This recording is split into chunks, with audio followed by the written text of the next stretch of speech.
ఓం నమో నారాయణాయ. వారాహి అమ్మకు నమస్కారం చేసుకుంటూ అమ్మవారి దయ ఆమె చల్లని చూపులు మనందరిపై ఉండాలి అని చెప్పి మనస్ఫూర్తిగా కోరుకుంటూ ఈరోజుటి వీడియో స్టార్ట్ చేస్తున్నాను ఫ్రెండ్స్. ఇక ఈరోజు వీడియోలో మనం చూడబోయేది ఏంటి అంటే అమ్మవారి వాగ్దానం. అమ్మవారి వాగ్దానంగా ఈరోజు పంచమి.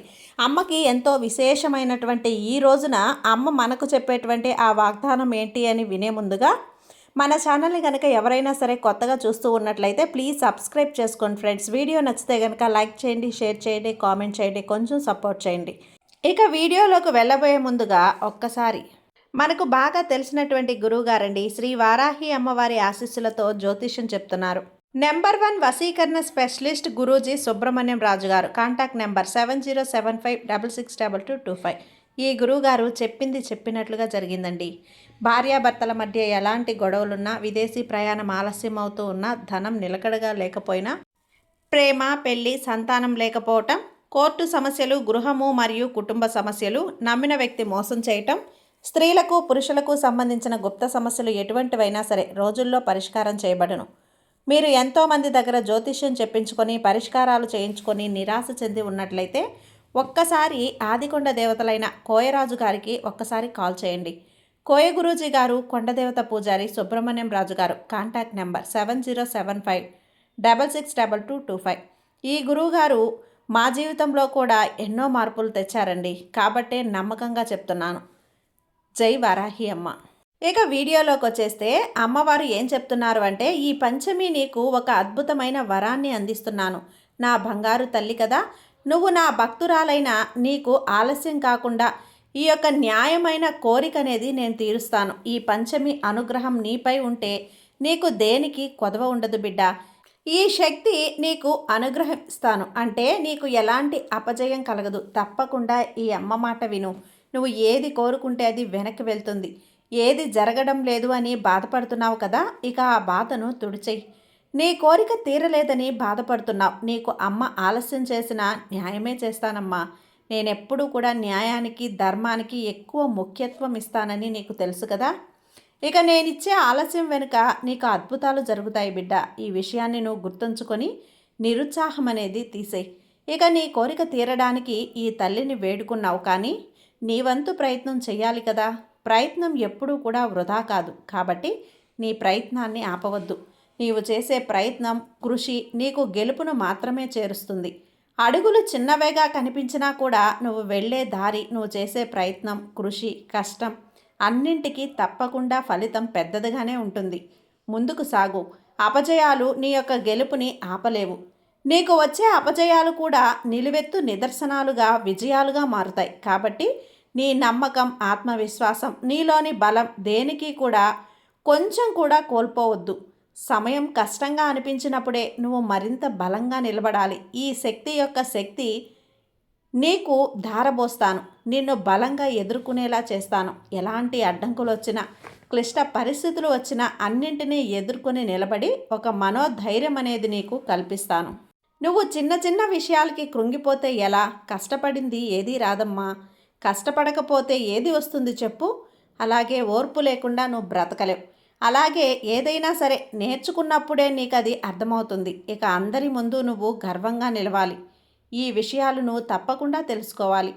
కాలం కరిగిపోయింది, అలాగే సమయం వెళ్ళిపోతుంది. కానీ నువ్వు ఎక్కడ వేసిన గొంగలిలా అక్కడే ఉంటే ఎలా? ఎదుగుదల అనేది అవసరం బిడ్డ.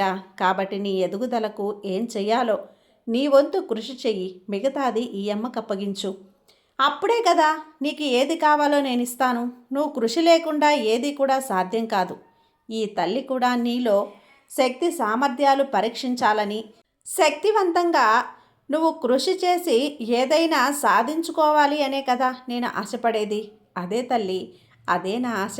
ఏ తల్లిదండ్రులు కూడా తమ బిడ్డలు కష్టపడి సంపాదించుకోవాలి, జీవితంలో నిలదొక్కుకోవాలి అనుకుంటారు. అలాగే నా భక్తురాలైన నువ్వు కూడా జీవితంలో నీకు కష్టార్జితంతో నువ్వు కష్టపడి నిలదొక్కుకోవాలి అని, ఇన్ని చిక్కులు వచ్చినా కూడా నిన్ను పైకి లేపడానికి ఈ అమ్మ శక్తి నీకు అందిస్తున్నాను. అమ్మ ఎంతో కష్టపడుతున్నా నీకు అందిస్తున్నాను తల్లి. కానీ నాకు అందరిలా ఆస్తులు లేవు, అందరిలా డబ్బు లేదు, అందరిలా నేను గొప్పగా బతకట్లేదు అని నీ మనసులో ఎక్కడో వెల్తిగా ఉంది కదూ.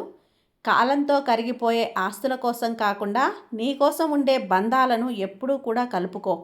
ఆ బంధాలే నీకు శాశ్వతం.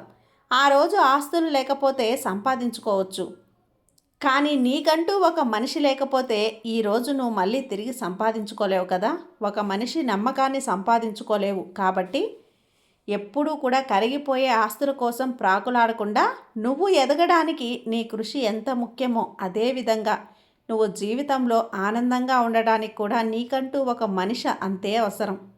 అలాగే కొత్త స్నేహాలు వచ్చాయని, కొత్త పరిచయాలు వచ్చాయని, పాత స్నేహాలని, పాత పరిచయాలని ఎప్పుడూ కూడా అలక్ష్యం చేయకు. కొత్త పరిచయాలు సగంలోనే వెళ్ళిపోవచ్చు, కానీ పాత పరిచయాలు, నీ పాత స్నేహితులు ఎప్పుడూ నిన్ను మంచి కోరుకుంటూ ఉంటారు. వారి అసలైన నీ ఆత్మబంధువులు. ఆనందం వస్తువులలో ఉండదు బిడ్డ, మనసులో ఉంటుంది. సుఖశాంతులు సంపదలో ఉండవు, సంతృప్తి పడటంలో ఉంటాయి. ఎంత సాధించినా సంతృప్తి లేని జీవితం, శాంతి ప్రశాంతత అనేది ఉండదు. కాబట్టి నువ్వు ఎప్పుడూ కూడా ఆనందం అనేది వస్తువుల్లో వెతకకు, నీ మనసులో వెతుకు, నీ ఆలోచనల్లో వెతుకు. నీవు ఆలోచించే విధానాన్ని బట్టి నీ జీవితం అందంగా ఆనందంగా ఉంటుంది అని గుర్తుపెట్టుకో. ఇక ఏదైతే నువ్వు తృప్తి పడతావో అప్పుడే నీకు సంతోషం దొరుకుతుంది. ఎన్ని కోట్లున్నా అది తృప్తిని ఇవ్వకపోవచ్చు. ఎప్పుడూ కూడా నీ మనసులో ఉన్న ఆలోచనలను బట్టి నీ యొక్క సంతోషం ఉంటుంది అని గుర్తుంచుకో. అప్పుడప్పుడు ఒక్కొక్క తప్పులు చేస్తూ ఉంటాను బిడ్డ, ఆ తప్పులను సరిదిద్దుకో. నువ్వు ఎవరినీ కూడా జీవితంలో తగ్గించి మాట్లాడకు, బాధ పెట్టకు. అది మాటలతో కానీ చేతలతో కానీ. వీలైనంత వరకు నీ వల్ల సహాయం జరగకపోయినా పర్వాలేదు, కానీ నువ్వు చేసే మాటల వల్ల, నువ్వు చేసే చేష్టల వల్ల ఇతరులకి బాధ నష్టం అస్సలు కలగకుండా చూసుకో. ఇవాళ నువ్వు శక్తివంతంగా ఉండొచ్చు, కానీ కాలం నీకంటే బలమైనది కదా, నీకంటే శక్తివంతమైనది.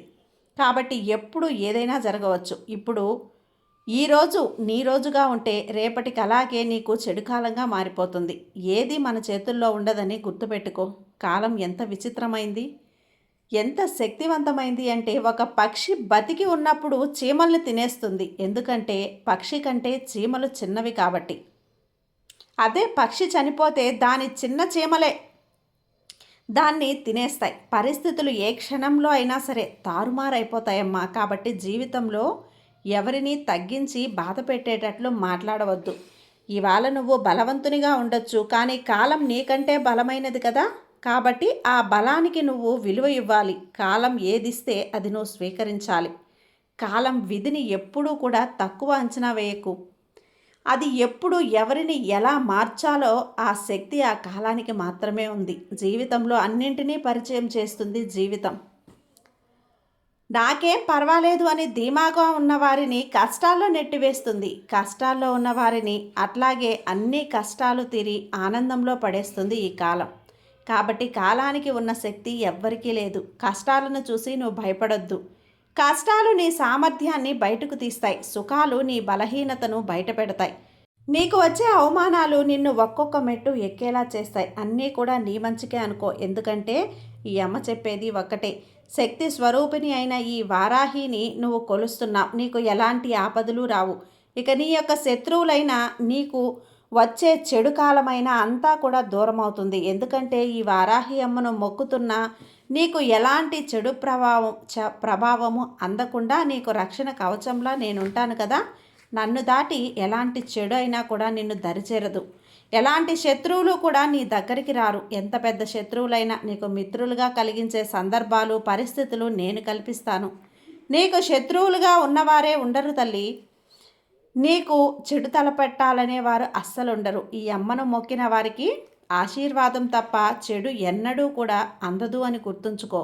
ఈ పంచమి రోజున నేను ఇస్తున్న ఈ వాక్కు అతి త్వరలో నీ 2 కోరికలు తీరబోతున్నాయి. నిశ్చింతగా ఉండు, నిర్భయంగా ఉండు. నీ అంతా మంచే జరుగుతుంది. సర్వేజన సుఖినో భవంతు. జై వారాహి అమ్మ.